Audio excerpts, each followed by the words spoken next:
Item ಯಾವುದೇ ಇರಲಿ try ಮಾಡಿ ಆಚಿ ಚಿಕನ್ ಮಸಾಲಾ. ತಮಿಳುನಾಡು ಕರ್ನಾಟಕ ನಡುವೆ ಮೇಕೆದಾಟು ಯೋಜನೆಯ ಜಟಾಪಟಿ ಮತ್ತೆ ಜೋರಾಗಿದೆ. ಕಾವೇರಿ ನೀರಿಗಾಗಿ ಮತ್ತೆ ಮಹಾ ಫೈಟ್ ಶುರುವಾಗುವ ಎಲ್ಲಾ ಲಕ್ಷಣಗಳು ಕಾಣಿಸ್ತಿವೆ. ಸಿಎಂ ವಿಜಯ್ ಅವರ ವಿರೋಧಕ್ಕೆ ಕರ್ನಾಟಕದ ನಾಯಕರು ಕೊಟ್ಟ ಟಾಂಗ್ ಏನು ನೋಡಿ ಸ್ಪೆಷಲ್ ರಿಪೋರ್ಟ್ನಲ್ಲಿ. ಡಿಕೆಶಿ ಸಿಎಂ ಆಗ್ತಿದ್ದಂತೆ ಮೇಕೆದಾಟು ಯೋಜನೆಗೆ ಹೊಸ ಚೈತನ್ಯ.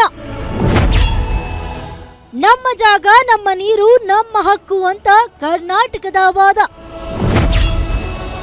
ಇದು ತಮಿಳುನಾಡು ರೈತರ ಬದುಕಿನ ಪ್ರಶ್ನೆ ಅಂತ ವಿಜಯ್ ವಿರೋಧ.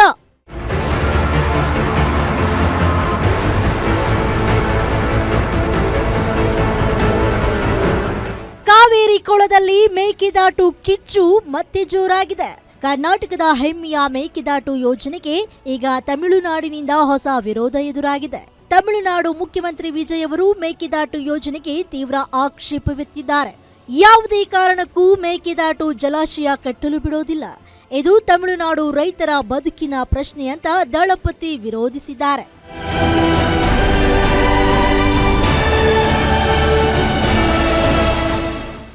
ಇತ್ತ ತಮಿಳುನಾಡು ಸರ್ಕಾರದ ನಡೆಗೆ ನಮ್ಮ ಹೆಮ್ಮೆಯ ಕರ್ನಾಟಕದ ರಾಜಕೀಯ ನಾಯಕರು ಅಷ್ಟೇ ಖಡಕ್ ಆಗಿ ತಿರುಗೇಟು ನೀಡಿದ್ದಾರೆ. ಮೇಕೆದಾಟು ನಮ್ಮ ಜಾಗ, ನಮ್ಮ ನೀರು, ನಮ್ಮ ಹಕ್ಕು. ಕುಡಿಯುವ ನೀರಿಗಾಗಿ ಜಲಾಶಯ ಕಟ್ಟಲು ನಮಗೆ ಯಾರಪ್ಪಣೆಯೂ ಬೇಕಿಲ್ಲ ಅಂತ ರಾಜ್ಯ ಸರ್ಕಾರ ಸಿಡಿದೆದ್ದಿದೆ. ಮೇಕೆದಾಟು ಯೋಜನೆ ಕೇವಲ ಕರ್ನಾಟಕಕ್ಕೆ ಮಾತ್ರವಲ್ಲ, ತಮಿಳುನಾಡಿನ ರೈತರಿಗೂ ಸಹಕಾರಿಯಾಗಲಿದೆ. ಈ ವಿಷಯದಲ್ಲಿ ಕೋರ್ಟ್ಗೆ ಹೋಗಿ ಜಗಳವಾಡೋದಕ್ಕಿಂತ ಉಭಯ ರಾಜ್ಯಗಳು ಒಟ್ಟಿಗೆ ಕುಳಿತು ಮಾತನಾಡಿ ಬಗೆಹರಿಸಿಕೊಳ್ಳೋದು ಸೂಕ್ತ ಅಂತ ಜಲಸಂಪನ್ಮೂಲ ಸಚಿವ ರಾಮಲಿಂಗಾರೆಡ್ಡಿ ಹೇಳಿದ್ದಾರೆ. ಮೊನ್ನೆ ವಿಧಾನಸಭೆಯಲ್ಲಿ ಒಂದು ನಿರ್ಣಯ ಮಾಡಿದ್ದಾರೆ. ಆಮೇಲೆ ಆ ನಿರ್ಣಯ ಈಗಾಗಲೇ ಅವರು ಸುಪ್ರೀಂ ಕೋರ್ಟ್ಗೆ ಮಿಸ್ಲೇನಿಯಸ್ ಅಪ್ಲಿಕೇಶನ್ ಹಾಕೊಂಡಿದ್ರು 18ರಲ್ಲಿ, 13, 11, 25ರಲ್ಲಿ ಅದು ಕೂಡ ರಿಜೆಕ್ಟ್ ಮಾಡಿದ್ದಾರೆ. ಆಮೇಲೆ ರಿವ್ಯೂ ಪಿಟಿಷನ್ ಹಾಕ್ಕೊಂಡಿದ್ರು, ರಿವ್ಯೂ ಪಿಟಿಷನ್ ಕೂಡ ರಿಜೆಕ್ಟ್ ಮಾಡಿದ್ದಾರೆ. ಆದರೂ ಕೂಡ ಸುಪ್ರೀಂ ಕೋರ್ಟಲ್ಲಿ 2 ಬಾರಿ ರಿಜೆಕ್ಟ್ ಆದರೂ ಕೂಡ ಅವರು ವಿಧಾನಸಭೆಯಲ್ಲಿ ಅಲ್ಲಿನ ಮುಖ್ಯಮಂತ್ರಿಗಳು ಇದಕ್ಕೆ ಹೋರಾಟ ಮಾಡಬೇಕು ಅಂತ ಹೇಳ್ತಾರೆ. ಆಮೇಲೆ ನಾವು ಈಗಲೂ ಅಷ್ಟೇ, ಮೊನ್ನೆ ಜಲಶಕ್ತಿ ಮಂತ್ರಿಗಳ ಜೊತೆ ನಾನು, ಶಿವಕುಮಾರ್ ಅವರು ಇಬ್ಬರು ಹೋಗಿ ಮಾತಾಡಿದಂಥ ಸಂದರ್ಭದಲ್ಲಿ ತಮಿಳ್ನಾಡಿನವರು ಕರೀರಿ, ನಾವು ಬರ್ತೀವಿ, ಕೂತು ಮಾತಾಡಿ ಚರ್ಚೆ ಮಾಡೋಣ. ಆಮೇಲೆ ತಮಿಳ್ನಾಡಿಗೆ ಏನು ಅಲೋಕೇಶನ್ ಆಗಿದೆ ನಮಗೆ ಒಂದು ಹನಿ ಜಾಸ್ತಿ ಕೂಡ ಬೇಡ. ಕಾಂಗ್ರೆಸ್ ಸರ್ಕಾರದಲ್ಲಿ ಮೇಕೆದಾಟು ಯೋಜನೆ ಜಾರಿಯಾಗಲ್ಲ, ಸುಮ್ಮನೆ ಬರೀ ಕತೆ ಹೇಳ್ತಾರೆ ಅಂತ ಬಿಜೆಪಿ ಶಾಸಕ ಅಶ್ವಥ್ ನಾರಾಯಣ್ ಲೇವಡಿ ಮಾಡಿದ್ದಾರೆ. ಮೇಕೆದಾಟು ಯೋಜನೆಗೆ ಕೇಂದ್ರ ಸರ್ಕಾರ ಸಹಕಾರ ನೀಡಿದೆ. ಕೋರ್ಟ್ನಿಂದಲೂ ಯೋಜನೆಗೆ ಸಹಕಾರ ಸಿಕ್ಕಿದೆ. ಮೇಕೆದಾಟು ಯೋಜನೆ ಕಾನೂನುಬದ್ಧ ಹಾಗೂ ನ್ಯಾಯಬದ್ಧವಾಗಿದೆ. ಕೇಂದ್ರ ಸರ್ಕಾರದಲ್ಲಿ ಈ ಯೋಜನೆ ಜಾರಿಯಾಗಲ್ಲ, ನಾವು ಅಧಿಕಾರಕ್ಕೆ ಬಂದು ಯೋಜನೆ ಅನುಷ್ಠಾನ ಮಾಡ್ತೇವೆ ಎಂದಿದ್ದಾರೆ.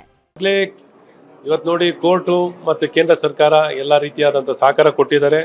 ಮೇಕೆದಾಟು ನಮ್ಮ ಬೆಂಗಳೂರು ನಗರಕ್ಕೆ ಮತ್ತು ಈ ಸುತ್ತಮುತ್ತಲಿನ ಭಾಗಕ್ಕೆ ಅವಶ್ಯಕತೆ ಇದೆ. ಇದು ಕಾನೂನುಬದ್ಧವಾಗಿದೆ, ನ್ಯಾಯಬದ್ಧವಾಗಿದೆ, ಕ್ರಮಬದ್ಧವಾಗಿದೆ. ಇದರ ಅವಶ್ಯಕತೆ ಇದೆ ಮೇಕೆದಾಟಿನ. ಹಾಗಾಗಿ ಈ ಸರ್ಕಾರ ಕೈನಲ್ಲಿ ಆಗುತ್ತೋ ಇಲ್ವೋ, ಕಾಂಗ್ರೆಸ್ ಸರ್ಕಾರ ಕೈನಲ್ಲಿ ಆಗುತ್ತೋ ಇಲ್ವೋ, ಖಂಡಿತ ನಾವು ಭಾರತೀಯ ಜನತಾ ಪಾರ್ಟಿಯವರು ಇದನ್ನು ಅನುಷ್ಠಾನ ಮಾಡೋವಂಥದ್ದು 100ಕ್ಕೆ 100 ನಾವು ಮಾಡ್ತೀವಿ.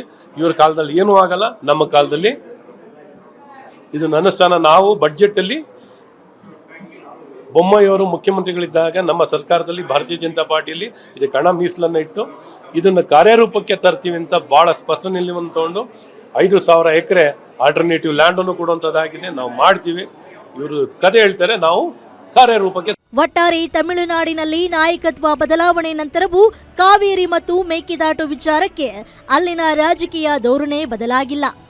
ತಮಿಳುನಾಡು ಸರ್ಕಾರದ ನಿರ್ಣಯಕ್ಕೆ ರಾಜ್ಯ ಸರ್ಕಾರ ಯಾವ ರೀತಿ ಉತ್ತರ ಕೊಡುತ್ತೆ ಅನ್ನೋದನ್ನ ಕಾದು ನೋಡಬೇಕಾಗಿದೆ.